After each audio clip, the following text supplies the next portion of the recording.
तर नमस्कार शेतकरी मित्रांनो. आजच्या या व्हिडिओमध्ये तुम्हाला सांगणार आहे गावरान व उस्मानाबादी शेळी बंदिस्त होऊ शकते का, किंवा काही मित्रांना ह्या दोन ब्रीड बंदिस्त करायचे असेल तर कशा पद्धतीने आपण बंदिस्त केल्या पाहिजे सुरुवातीपासून, किंवा सुरुवातीला आपण कोणकोणत्या गोष्टीची काळजी घेतली पाहिजे ते तुम्हाला आज आपण या व्हिडिओमध्ये पूर्णतः बारीक सारीक गोष्टीची माहिती देणार आहे. कशा पद्धतीने तुम्ही गावरान व उस्मानाबादी शेळी बंदिस्त करू शकता आणि चांगल्या पद्धतीचा रिझल्ट घेऊ शकता.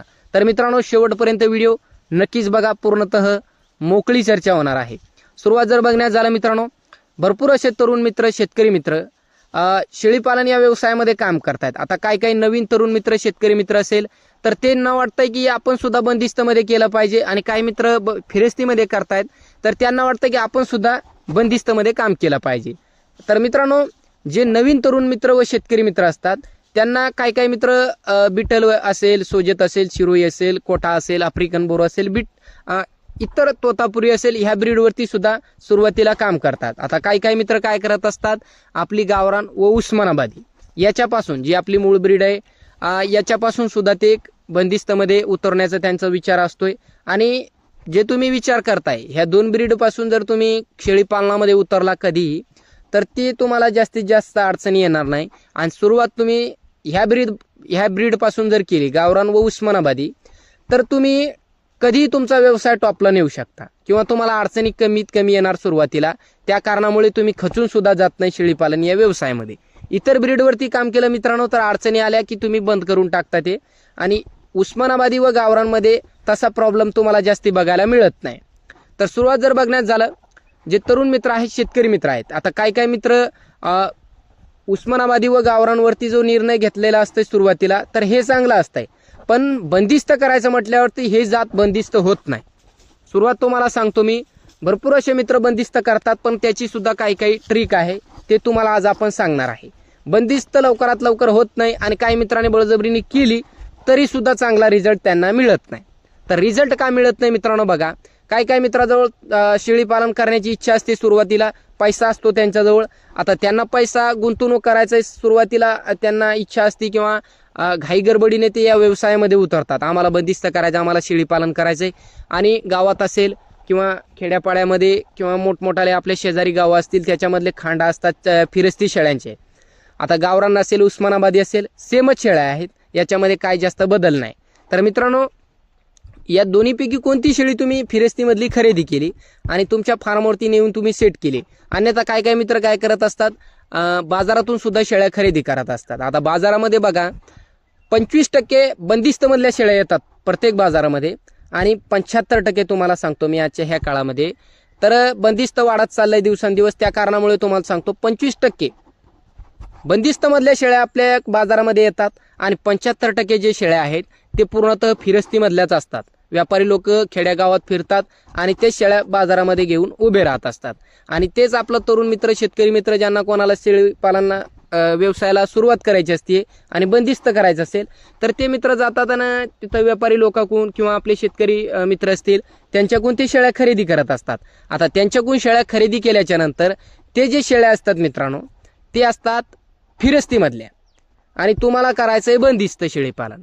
आता फिरस्तीमधल्या जे शेळ्या तुम्ही खरेदी केल्या, आता काही मित्र पाटीपासून सुरुवात करतात, किंवा काही मित्र गाभण शेळ्या खरेदी करतात, काही मित्र दुसऱ्या वेताच्या किंवा भाद्या शेळ्या सुद्धा खरेदी करत असतात. आता मित्रांनो, या फिरस्तीमधल्या जे शेळ्या आहेत तुम्ही जर खरेदी केल्या तर तुम्हाला अडचण तर सुरुवातीला काय येणार नाही, किंवा मरतणूक होणार नाही. फक्त तुम्हाला ह्या शेळ्यांची क्वालिटी तुम्ही जशी तुम्हाला बनवायची तशी बनणार नाही. खुराक दिला तुम्ही, काही दिलं, तुमच्या फार्मवरती आणून ह्या शेळ्या जर तुम्ही सेट केल्या, खेड्यागावामधून सुद्धा खरेदी केल्या किंवा बाजारातून तुम्ही फिरस्ती शेळ्या खरेदी केल्या आणि तुमच्या फार्मवरती तुम्ही आणून सेट केल्या, त्यांना शेंगदाणा पेंड देताय तुम्ही, सरकी पेंड असेल, इतर सोयाबीन असेल, गहू असेल, मक्का असेल, ह्या तुम्ही खुराक त्यांना देताय चांगल्या पद्धतीचा, त्यांचं जंतनाशक करताय, लिव्हर टॉनिक, त्यांना संपूर्ण गोष्टीची तुम्ही काळजी घेताय, तरी सुद्धा तुम्ही त्या शेळ्यांना चांगल्या पद्धतीचं तुमच्या फार्मवरती सेट करू शकत नाही. चारा खाणार त्या शेळ्या, खुराक तुमचा खाणार, पण त्या शेळ्यांची तब्येत बनणार नाही.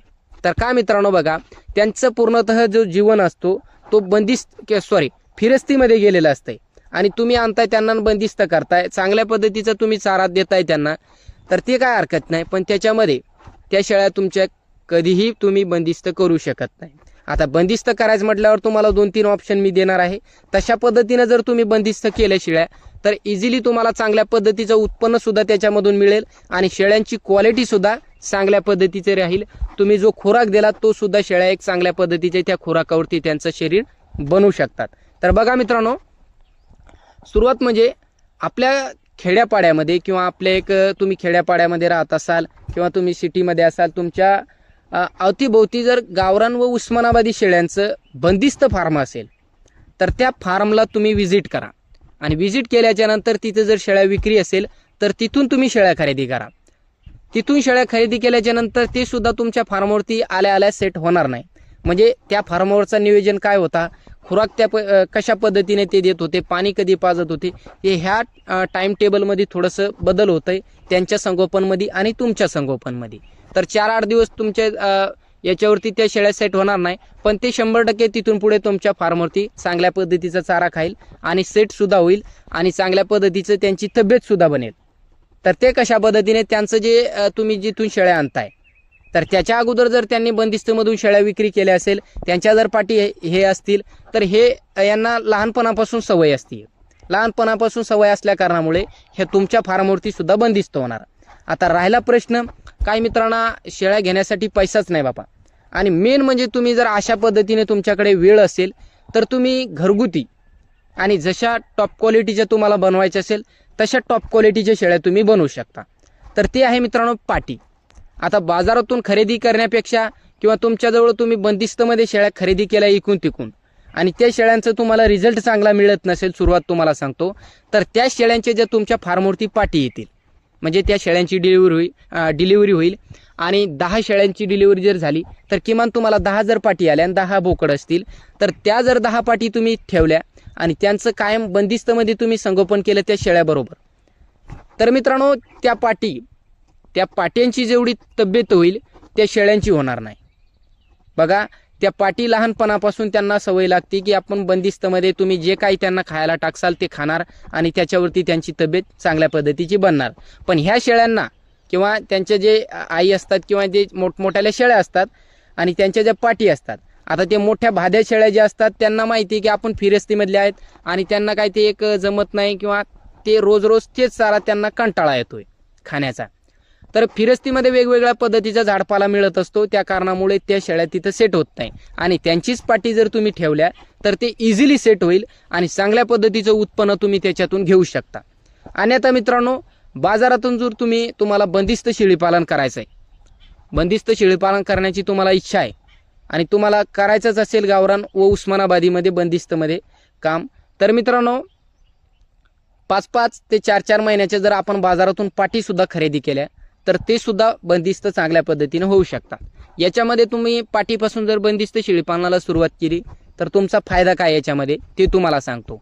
जे काही तुम्ही त्या पाटीला खायला टाकसाल, सोयाबीनचं भुस असेल, तुरीचं असेल, कडबा कुट्टी असेल, मार्वेल गवत असेल, नेपियर असेल, जे काही तुम्ही टाकसाल ते खाणार आणि तीच जर सवय त्यांना लहानपणापासून लागली तर तुम्ही येणाऱ्या काळात जे ते मोठ्या शेळ्या होतील तुमच्या फार्मवरती, त्या पाटीपासून पाट्यांची डिलिव्हरी होईल, ते पिल्ले देईल तुमच्या फार्मवरती, भाद्या शेळ्या बनेल, पहिल्या वेतात दुसऱ्या वेतात, तर मित्रांनो रिझल्टसुद्धा चांगला तुम्हाला मिळेल आणि त्याच्यानंतर त्या शेळ्यांची क्वालिटीसुद्धा चांगली राहील.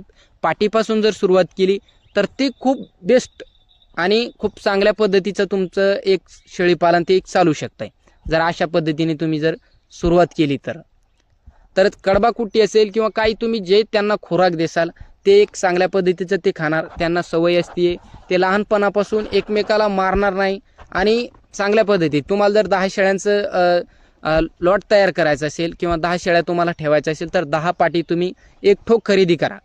एक ठोक जर तुम्ही 10 पाटी खरेदी केला तर लहानपणापासून ते एक संघ राहिल्या जर पाटी मित्रांनो तर ते एक मारत नाही, एकमेकांना मारत नाही, त्या कारणामुळे तुमच्या शेळ्यासुद्धा गाबडत नाही आणि जशा पद्धतीने तुम्ही त्यांना सवय लावली तशा पद्धतीने तुमच्या फार्मवरती ते शेळ्या ते पाटी सेट होतात आणि येणाऱ्या काळात तुम्ही चांगल्या पद्धतीचा बंदिस्तमध्ये उत्पन्न त्या शेळ्यापासून घेऊ शकता.